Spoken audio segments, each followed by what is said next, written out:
Hi friends, welcome to week 10 of BUSS1020. In week 10 of BUSS1020, we talk about introduction to linear regression, so simple linear regression. So in week 10, 11, 12, these are the last 3 weeks of content. Week 10's content is really important because it builds on with simple linear regression with one independent variable and then multiple linear regression with multiple independent variables. So without further ado, let's just get into it. So looking at week 10's notes, before we look at that, let us quickly look at the modules and the content for the modules. So we have an introduction to simple linear regression, covariance and correlation. So these are tools we'll use to calculate linear regression. Simple linear regression measures a variation. So we use R squared. Regression to the mean, and review. So this is a review of a preview of the table of contents for this week's video. Alright, so looking at simple linear regression, we first want to define how to use regression analysis to understand relationships between variables, how to predict the value of a dependent variable based on the independent variable, and the meaning of regression coefficients. So, for example, we may be interested in the relationship between two or more variables. We could be interested in the relationships between the price of an apartment and the size of the apartment in square meters. We could be interested in the price of a restaurant's meal versus the ratings of a restaurant's meal. We could be interested in the height of a person versus the weight of a person. So we're interested in relationships between two or more variables. So this is simple linear regression for week 10. Week 11, we have multiple linear regression. And in week 12, we have more additional concepts about linear regression. So now that we have finished talking about hypothesis testing, linear regression really is just the next step in what we are studying. So first of all, what are some ways we can measure the relationship between two numerical variables? So we have already talked about covariance and correlation coefficients previously. So just a quick review. Covariance measures the strength of a linear relationship between two numerical variables. So there are a few assumptions that we are making here. First of all, we assume there is one independent and one dependent variable. So there are two variables, x and y. We also assume that they are linear. Okay. We assume that they are linear. Why? Because the relationship between two variables could be exponential. The relationship between two variables could be quadratic. They could be cubic. They could be logarithmic. They could be sine, cosine. There are a wide range of different relationships that two variables could take. However, for covariance, we are measuring the strength of the relationship that are two in a linear manner. So we are assuming that the relationship between x and y forms a linear relationship. Now, what covariance tells us is if the covariance between x and y is greater than 0, then xy tends to move in the same direction. So as x increases, so x is the independent variable increases, then y, the dependent variable, should also increase. However, if covariance xy is less than 0, then x and y moves in opposite directions. For example, as x increases, y potentially decreases. So this is, let me quickly draw some diagrams. So this would be when covariance is greater than 0. As x increases, y also increase. However, on the other hand, if this is the covariance between two variables, as x increases, as we can see, y decreases. So that's just a quick example. Okay. Between the linear relationship between two dependent variables. Coefficient of correlations, however, take it another step. It measures the relative strength of the linear relationship between two variables. Now, what we can see right here is we take the covariance, which is this formula right here, and we divide it by the standard deviation of x, multiplied by the standard deviation of y. Okay. So that is just what we can see right here. And what it really does is measures the relative strength of the linear relationship. Now, this sample coefficient of correlation uses the sample x and sample y's standard deviation. Now, some features of coefficients of correlation are denoted right here. First of all, the population correlation is denoted with rho.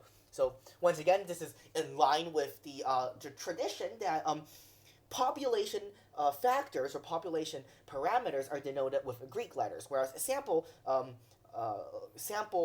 proportions, such as mean, such as standard deviation, are denoted in Latin numbers. So population correlations denoted with rho, this Greek letter right here, and sample correlations denoted with r. Both r and p are unit free. That rhymes, but it was not intentional. there is always these two variables always range between -1 and 1. Once again, because it is illustrating, it shows the relative strength of the linear relationship between two numerical variables. The closer to 0 rho or r is, the weaker the linear relationship between the dependent and independent variables x and y. Alright, so we could use the functions correl and covariance in the calculation of coefficients of correlations and covariance. So we're going to be looking at that later for sure. Alright, so regression is really looking for the relationship. In this case, we're looking for the linear relationship between dependent and one independent and one dependent variable. So what regression analysis could be used for is it could be used to predict the value of a variable based on the value of another variable. So we have the independent variable and we have the dependent variable. So we could predict the price of a home given the independent variable of the size of the home. For example, if we are plotting the price of a home against the size of the home in square meters. So regression analysis could be used to predict values of a variable. So it could be interpolation or it could be extrapolation. Intrapolations versus extrapolations. Regression analysis could also be used to explain the impact of changes on one variable against changes of another variable. So we can see how changes in changes in the size of an apartment will influence the changes in the price of an apartment. So this is regression analysis. So in regression, there are always a dependent variable, the variable we wish to explain, usually denoted y, on the y-axis or on the vertical axis, and independent variables, a variable x, used to predict or explain the dependent variable. In simple linear regression, there is only one dependent variable x and one independent variable x and one dependent variable y. Relationships between x and y are described by a linear function. Changes in y are assumed to be related to changes in x. The direction of x causes y to be assumed, and regression does not prove causality. Just because x and y moves together with a correlation does not mean x causes y or y causes x. It just shows that there is perhaps a relationship. Simple linear regression. Okay, so if we recall back to middle school, we will learn the linear function, right? Y equals mx plus b. M being the slope, y equals mx plus b, b being the population intercept. So right here we have dependent variable yi, so this is the vertical line, equals population y-intercept plus b1. So population y-intercept is given as a beta 0, b1, beta 1 is denoting the slope of the model, of the linear regression model, and we also have to add a random error component towards it because we can never be completely sure. Okay, so if we see these observations on the x and y axis, we could be plotting people's weight against their height. We could be plotting the size of an apartment against the price of the apartment. We could get these observations. Now, what we want to do is find the best fit line. So that is a simple linear regression model. It finds the best fit line that minimizes EI. So as you can see, this line will minimize the combined distance of the points to the line. So this would be the best fit line. Now we could have the best fit line and we could have the formula for the best fit line. Now, beta 0 is the y-intercept. So that is the value of y when x is 0. So that's what beta 0 means. Plus b1. So b1 is the slope. If we remember in middle school or high school, or you learned this later, it would be the difference of y over difference of x. So what beta 1 shows is what each additional unit of x would that contribute to changes in y. So 1 unit change in x will cause beta 1 units of change in the y variable, plus a random error term. So this shows the best fit line, which is a simple linear regression model between x and y. Now, we won't ever know the true population regression, so we need to estimate it by using a sample population lines. Alright, so what we could see is there are different multiple lines, and we could find a best fit line that minimizes the combined distance between observations to the line. We want to minimize the sum of the squared values. So here's least of square analysis. Now this could look very complex at first, but let me quickly explain it with this diagram. Okay.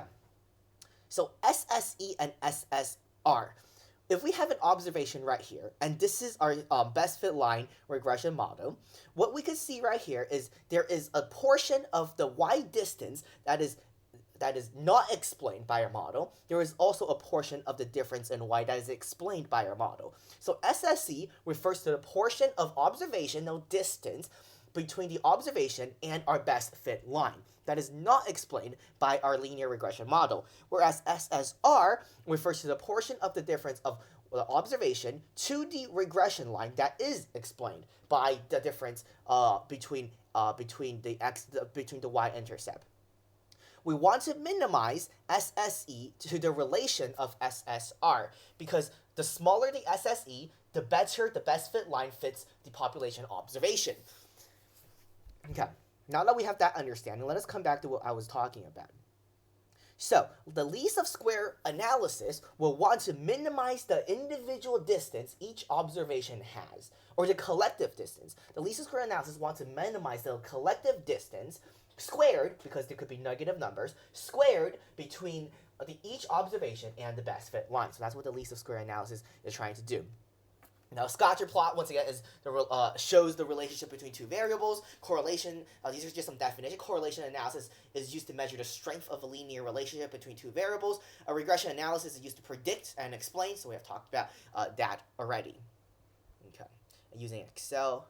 All right, so this is what I was talking about. So SST is the sum of the squares. SSR is the regression sum of the squares. So SSR refers to the difference between the observation and the regression line that is explained. Whereas SSE refers to the error sum of the squares and refers to the difference that is not explained from the model to the observation, and we want to minimize that.